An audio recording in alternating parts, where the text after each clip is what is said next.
Hi. Okay, now that we're out of the liminal. My name is Robinson, and I'm going to speak mostly about my artistic process and the new series I have called In the Liminal. And it's a series that I feel really strongly about coming from the unconscious and not from my head. A great work of art is like a dream for all its obviousness. It does not explain itself and is always ambiguous. I joined the Monterey Friends of Carl Jung 17 years ago because I wanted to know what my art meant, and I was getting images I didn't understand. I really wanted to look into that, and it's really helped, I have to say. Just looking at my art as a dream or using dream analysis techniques to explore the art has really helped. These are the things that I've come to realize from the process I've been in the last 4 years. The artistic process unveils the subject matter. The artist has to be vulnerable and not controlling. Art can inform the artist who listens, and art can lead the artist on a journey. And I'm going to take you through these things. So In the Liminal is a series that I'm working on. This is part of it that was at the Monterey Art Museum last fall. I had maybe 10 pieces, and I'm still in the middle of this project and hoping for more images. For me, liminal means intermediate, between two states, conditions or regions, transitional or indeterminate, temporary, unknown. We don't know the outcome. And I've heard the term already in our talks, so I know you guys know what it means. But I feel like liminal is all the time. Like, we are always in the liminal. And just that right now, for some reason, the liminal seems super aggressive or something. You know, it's just a very liminal moment. So that's why I'm using the term. Just a little bit about me. I've always had a real deep tie to the earth and to nature, and feel very strongly about supporting it and saving it or whatever. It's just part of me, and that's where I'm coming from. So a lot of what I do is underwater, and for a long time I've been photographing what's underwater in the ocean and kind of helping people to see what's going on down there and realize what we have. I've been doing conservation projects and really trying to support the ocean. About 15 years ago, I started making images like this that were a little more ambiguous, and that's probably when I joined the Jung group because I couldn't figure out what these were about. And but I feel like they more reflect what's going on the planet. And I also started making images in the ocean that were kind of what people don't normally see about the ocean, and maybe how it feels to be underwater, and maybe how it actually feels like being on land too. So, but about 4 years ago, I was just not feeling like my art was doing enough. You know, there's a crisis going on, and you know, I just felt like there had to be more that had to come out of me that would be more appropriate. So Jung said the unsatisfied yearning of the artist reaches back to the primordial image in the unconscious, which is best fitted to compensate the inadequacy and one-sidedness of the present. This is like huge to me. You know, it's kind of like a gift or a promise that I'm relying on. And I was at that stage where I really needed help. And so just almost immediately, I found a workshop put on by the Dark Mountain Project. And it was called Art at the End of the World as We Know It. We live in a time of great unraveling. What does it mean to live in this time? What can we do with the this kind of knowledge, and what does art have to do with any of it? What can writers, artists, and other creative people offer in response? And so I just signed up for this workshop immediately because I knew this is speaking to me. And if you don't know the Dark Mountain Project, they were started by these two guys in the UK about 10 years ago. And they're both writers and activists. They found that they both shared a sense that there was a widening gap between the reality of the world today and the official narrative of that reality. And they actually have a manifesto, which I brought if anybody wants to see it. But they're mostly a literary project. They put out journals that are really beautiful with writing and art that really speaks to what's going on and what kind of things we're talking about. Whoops. And so you can take a look at this too. But the Dark Mountain Project has become a movement. There are a lot of younger people interested in it. We're going to start a Dark Mountain chapter here in Monterey. So at the workshop, whoops, they talked a lot about making art with perspective. So climb up the dark mountain to get perspective on the world. And the dark mountain was a term that Robinson Jeffers, the poet, used to talk about what's going on, like to get some distance from the world and look down. Approach art as if you're speaking to the world beyond the human.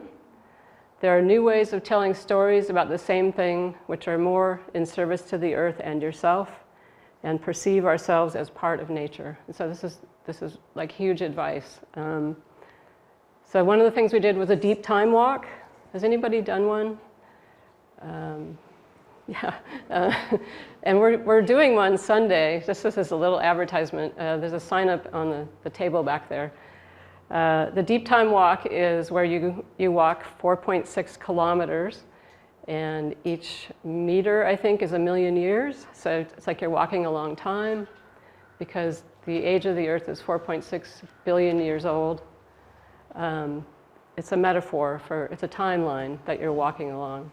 And along the way, there's a scientist or somebody who's narrating and telling you what's going on. You know, here's where the continents broke up, here's where the dinosaurs arrived, and so you walk along, and actually nothing happens for a long time, but the last half hour is really exciting. So at the very end, this is Stephen Harding from Shoemaker College. So at the very end, you get to the end, and it's like the last 20 centimeters is the 200,000 years of humans. And you just, conceptually we know about all this, but in your body you feel how insignificant we are, or maybe significant, but how we're just this little blip on the earth. And that feeling to me gave me great relief and insight, and I felt like people need to know this. So it was a huge moment.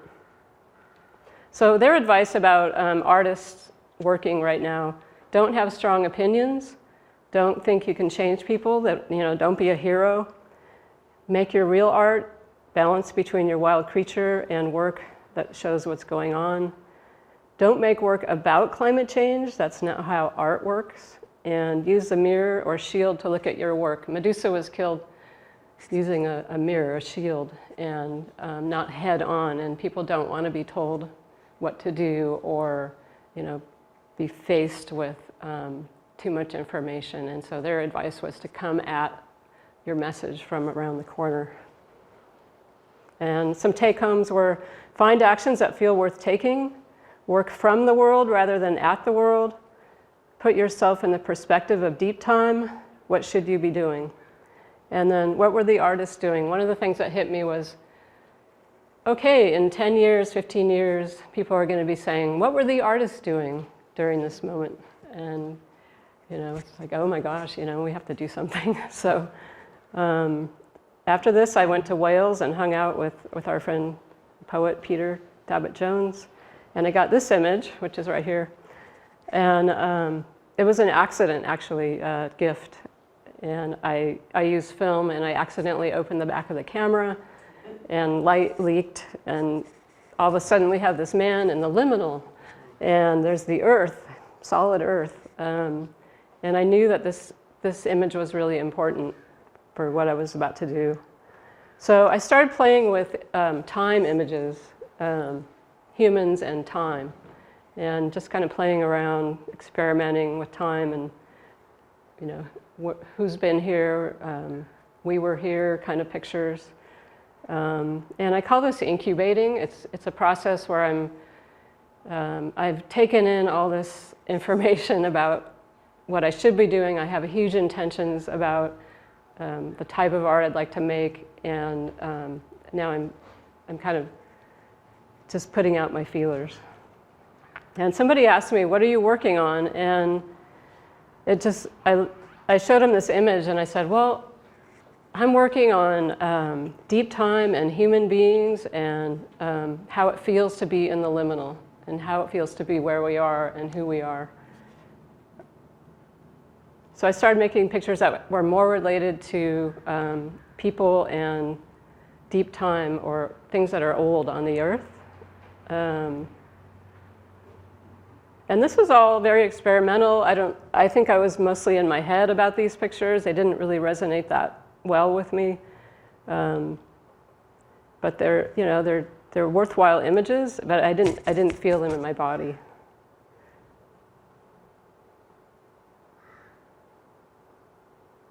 And then I made a list. What kind of climate change images are out there? And this is my list. It's not necessarily comprehensive, but there's the polar bear on the ice. There's pictures of disasters. There's pictures of Greta. There's kind of sculptural, conceptual pieces out there. The grass coming through the asphalt. There's all kinds of different images. And I think they're all really valid, but I think what was missing for me was what I'm calling the perspectival image. And I'm not a scholar of Gebser, so I don't even know if this is the right term. Maybe it's aperspectival. But basically relating to, shown, or viewed in perspective. Who we are, how we fit in, where we are in time, and where we came from. And that's the kind of image I'm trying to make. And I don't think there are that many images like this out there, at least not in photography. So I had a deadline. I had to show my prints in 4 months at the museum, and I had this one picture. I needed 10. So I just I surrendered basically, and I went underwater and started photographing without really thinking about what I was doing, and just let it go, and not even looking through the viewfinder, just letting go, because I had I was trying to avoid coming through my head, basically. And it worked. I got back to my darkroom. I had 10 rolls of film, and there on the negatives was a concept and images, and I was like, yeah, let's go, let's print. So I started printing.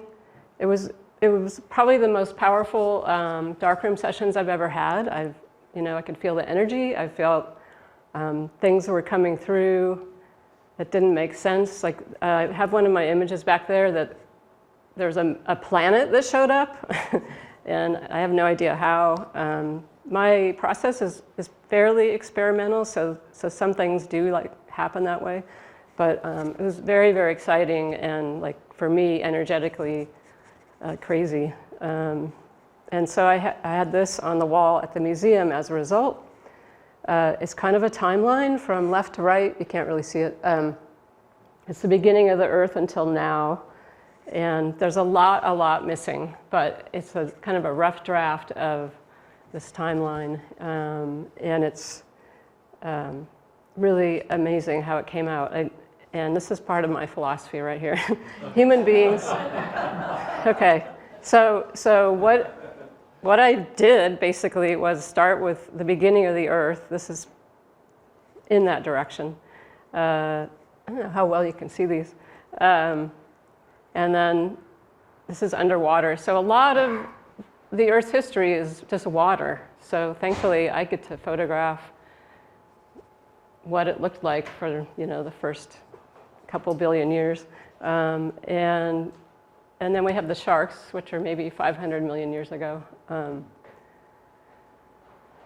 and then this was the big idea that was delivered, was people were born underwater. We came from the water. We came from the ocean, and so I'm showing that kind of metaphorically. People being born from the water. This is called falling from the womb.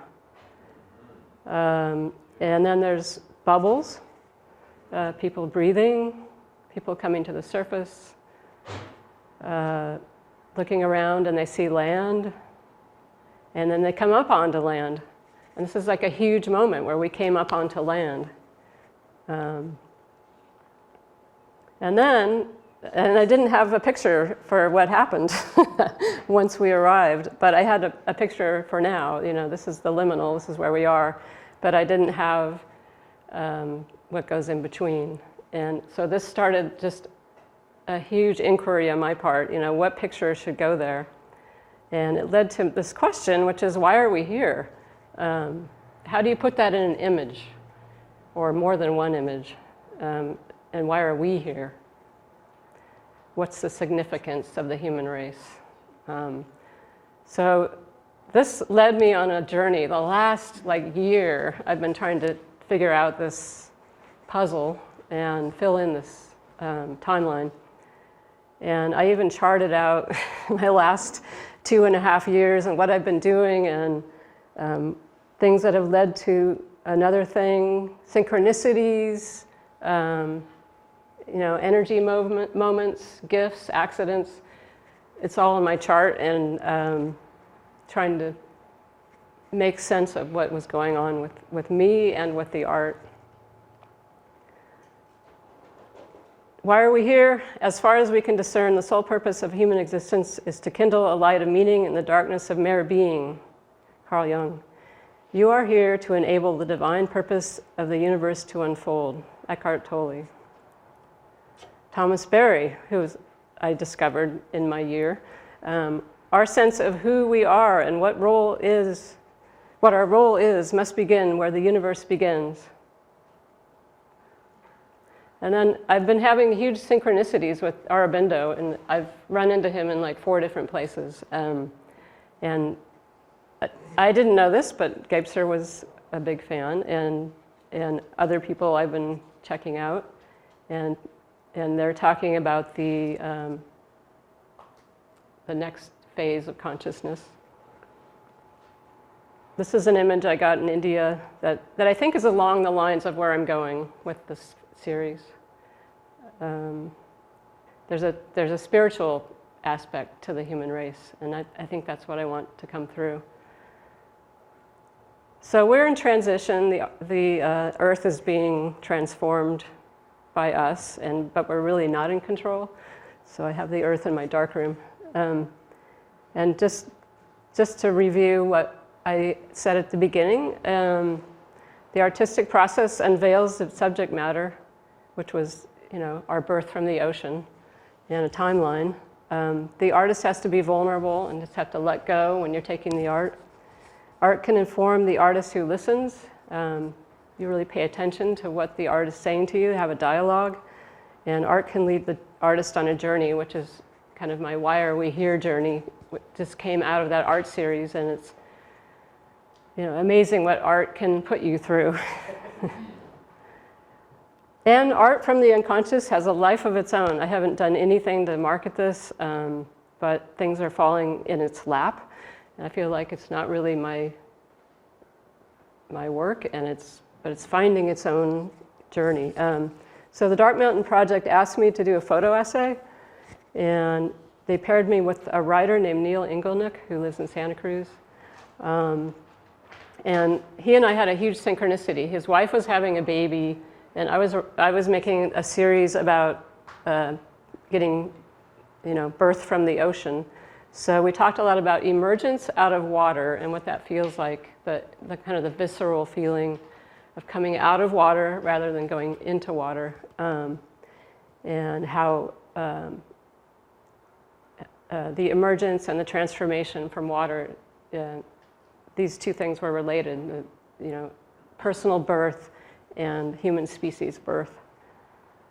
So we are going to introduce the piece that we did live right here for the first time.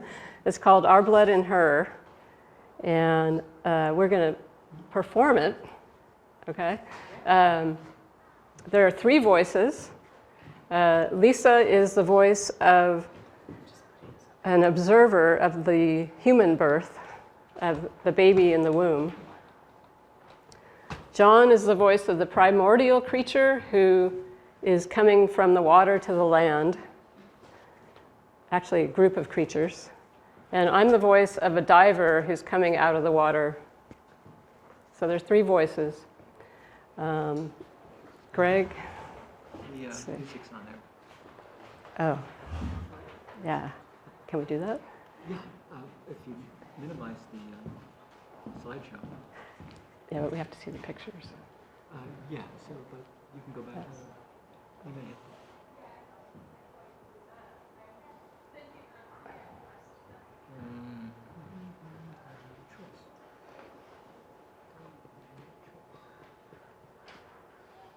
That's okay, we'll just use the first one.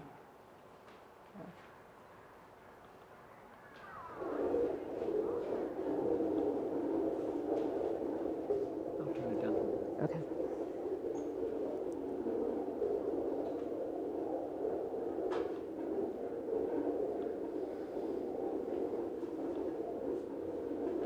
Okay, back to slideshow. Oh, I can.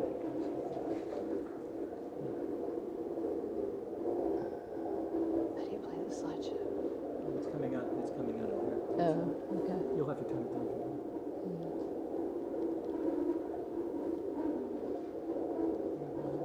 Uh-oh.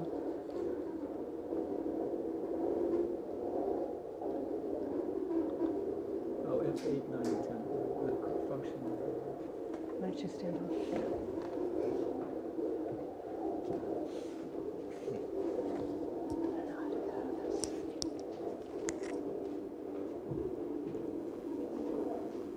It's not working. That's why it's not working from here. You got to do it from here. Yeah. Oh, thank you. Yeah. Just turn it down from here. Yeah. How do I get back to the slideshow? Oh, you're there. Just go max it. Just go up to your slideshow and click on. And it's starting at the left end wherever you're. Look for your. I just want to make it bigger. Yeah. No, we're playing from start. We just have to go back up to there. We can do that, or No, not the full picture. The full picture. yeah, we can. But I have to play from start. Full screen. No. Come on, what's full screen? No, that's not it. Yeah, there we go. Okay.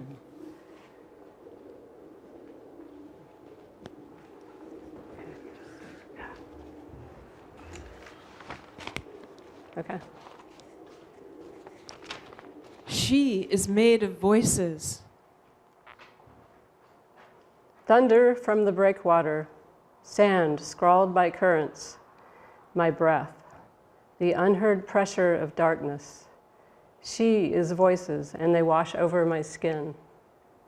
You are in the dark, held by the press of water, the rhythm of surf, the open shut of bivalves. Time is the steady pump of your blood, your breath through an umbilical. You wash your limbs through the fluid. You kick toward the brightness, an opening. It is time for us to change.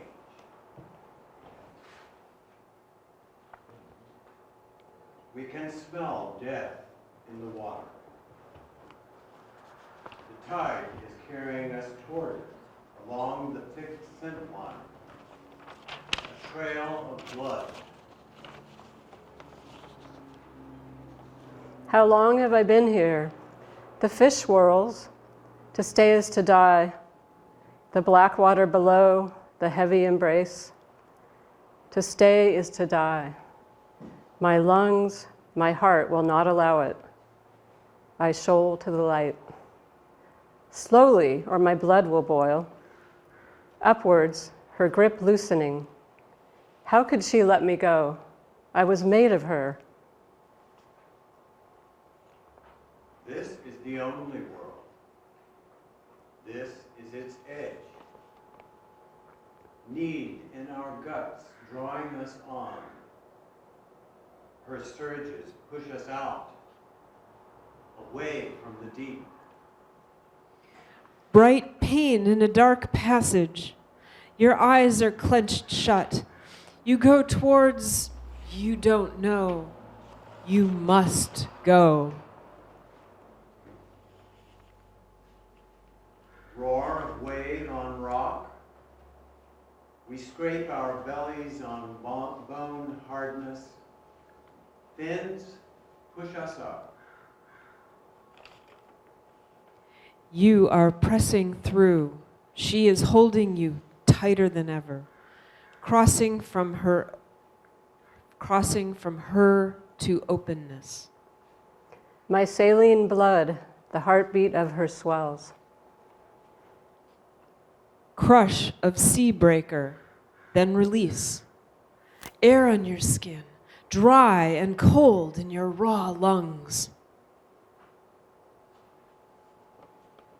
Ragged mist far above, the baking heat of the unsheathed sun. We are on the boundary. She heaves forward, carrying us, tearing at the stone. Bodies struggling on the strand, abandoned by the tide. A cry from your belly breaks the surface of your throat. Weightless sky over me, waves around my legs, awkward fins in the sand, shambling toward shore, released. Your lips latch onto her breast. Rich fat flows over your tongue. Our teeth in the flesh, blood running thick, filling our throats. What am I now? My skin drinks the air. We are different than we were. She holds you close when you cry in the night, changed, new, not alone. We claw up from her darkness, but always return. Your blood is hers. By this threshold, I am made.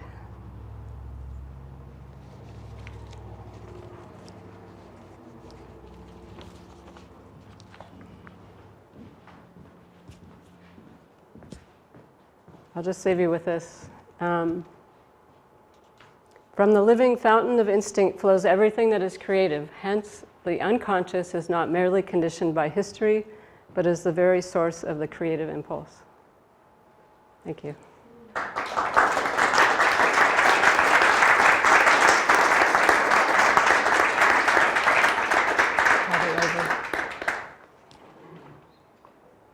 Oh, and I had one last little comment.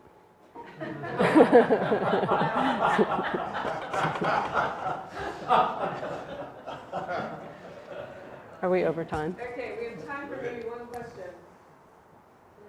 Pablo. So those are beautiful photography. I mean, really Thank you. beautiful. Congratulations. So the question I have has to do with a selection process, because I'm sure that you have maybe hundreds of photographs in your lab. And how do you select them? I mean, how do you influence yourself? What makes the decision in the selection? It's so editing. Thankfully, with film, I don't have that many pictures. So maybe I had 300 pictures. It's the resonance. It's really just, it's speaking to me.